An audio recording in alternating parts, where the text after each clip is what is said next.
अमेरिकी राष्ट्रपति Donald Trump जो है चीन गए हैं, चीन के दौरे पर गए हैं। तो इस दौरे को कई मायनों से देखा जा रहा है, कई मतलब इस दौरे के निकाले जा रहे हैं। वहीं दूसरी तरफ देखा जाए तो शी जिनपिंग ने ट्रंप से साफ तौर पर कहा है कि पार्टनर बने, कॉम्पिटिटर नहीं बने। तो इस स्टेटमेंट को सर आप कैसे देखते हैं? देखिए, ये मैं कल भी आपके चैनल पे कह रहा था, ये जो दौरा है दीपाली जी, एक है औपचारिकता है। औपचारिकता इन द सेंस, अभी ट्रंप चाइना को ठंडा रखना चाहता है। वो नहीं चाहता कि चाइना की तरफ से एक और फ्रंट खुले। ट्रंप ने काफी एग्रेसिव स्टैंड लिए। अच्छा, मुझे लगा था कि मार्को रूबियो मीटिंग में नहीं बैठेंगे। आज देख रहा हूं ट्रंप के बाजू में राइट साइड में बैठे हैं। तो अब मार्को रूबियो का उन्होंने क्या कर दिया, उसका नाम बदल के लू कर दिया।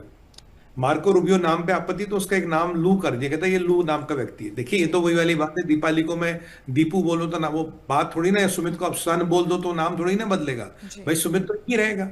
तो यानी कि चाइना के प्रतिबंध लगने के बाद भी ट्रंप अपने विदेश मंत्री को चाइना ही नहीं लेके बल्कि मीटिंग में भी बैठे थे।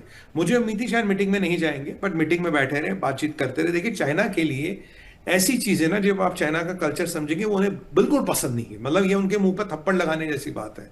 पहली बात ये, फिर जेनसन लू की बात करें, एलॉन मस्क की बात करें, इन पे भी आपत्ति था चाइना को, पर ट्रंप तब भी ले गए। 2.5 घंटे, करीब 2 घंटे 15 मिनट का बायलैटरल चला।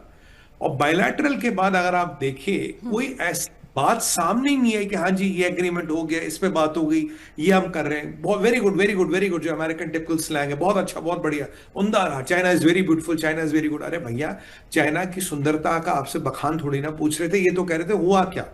अब ये जरूर कहा जाता है कि चाइना ने अमेरिका को बता दिया, भाई अगर आप ताइवान में इंटरफेयर करेंगे, एक तो हमारी रिलेशंस खराब होंगी, और ये रिलेशंस एक युद्ध के रूप में भी परिवर्तित हो सकती है।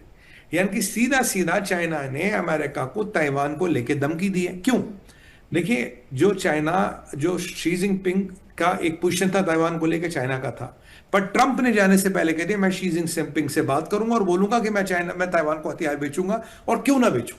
अब तो बिल्कुल आप बिल्कुल अति करने के उस पर आगे, भाई आप उनके मेहमान हो, वहीं जाके आप ये सब चीजें कर रहे हो। तो चाइनीज ने भी बोला, भाई देखो, अगर आप ताइवान को हथियार बेचोगे तो ये युद्ध में परिवर्तित हो सकती। तो पहली बार मैं ये देख रहा हूं कि जब चाइना डायरेक्ट युद्ध की धमकी देता, चाइना यूजुअली युद्ध की धमकी नहीं देता। चाइना बोलता सिचुएशन खराब होगी, चीजें अच्छी नहीं होगी, दुनिया के लिए अच्छा नहीं है। तो शी जिनपिंग ने बोला, यार हमें कॉपरेट करना चाहिए, हमें कंपीट करना चाहिए, हमें पार्टनरशिप करनी चाहिए, हमें कन्फ्रंट्रेशन नहीं करनी चाहिए। अब कन्फ्रंट्रेशन के मुद्दे, भाई एलॉन मस्क, मार्को रूबियो और जेनसन होंग, वो तो आप साथ ले ही गए। फिर आप जाके कन्फ्रंट कर रहे हैं ताइवान को लेके, आप कन्फ्रंट कर रहे हैं ईरान को लेके, आप और भी उन चीजों पे कन्फ्रंट करना चाहते हैं चाइना को, जैसे चाइना को टेक्नोलॉजी नहीं दे रहे। अब मुझे लगा था कि भाई ये जो चिप्स पे प्रतिबंध है, उस पर हम कोई अच्छी खबर सुनेंगे, या जो मशीन से जो चिप्स बनाती है उस पर कोई प्रतिबंध सुनेंगे, टेरिफ बैरियर्स हटाए जाएंगे, चाइना इतना मार्केट खोल रहा, उस मतलब अगर आप देखें अभी तक दीपाली जी, मेरे को कोई ऐसी खबर नहीं सुनाई दी जो मुझे लगे हाँ यार ये एक दो बड़े नेता दुनिया के मिले और अब मीटिंग के बाद कुछ ऐसा हमारे सुनने को आया।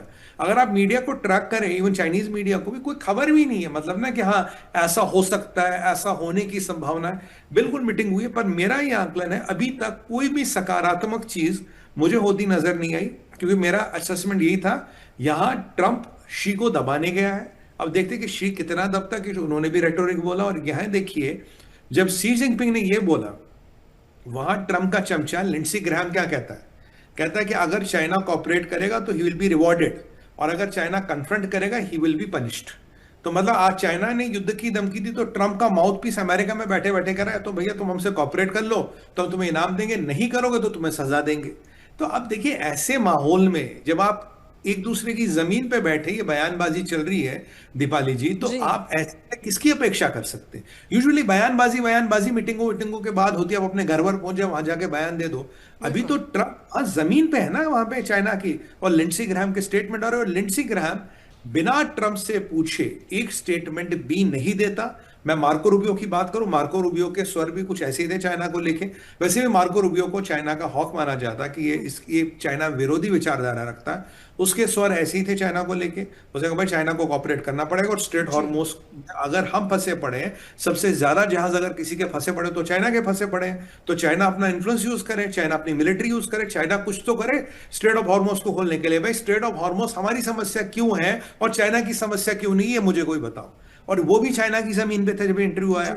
तो देखिए, अगर मैं आपके घर आके आपकी बुराई करूं या आप मेरे घर आके मेरी बुराई करोगे, ना आपको अच्छा लगेगा ना मेरे को अच्छा लगेगा। मतलब एक एक कहते हैं ना, एक एक नूरा कुश्ती जैसा एक माहौल बनता नजर आ रहा है। और ऐसे में मैं अपेक्षा नहीं करता हूं कि कोई बहुत बड़ा ब्रेक थ्रू हो सकता है। जी।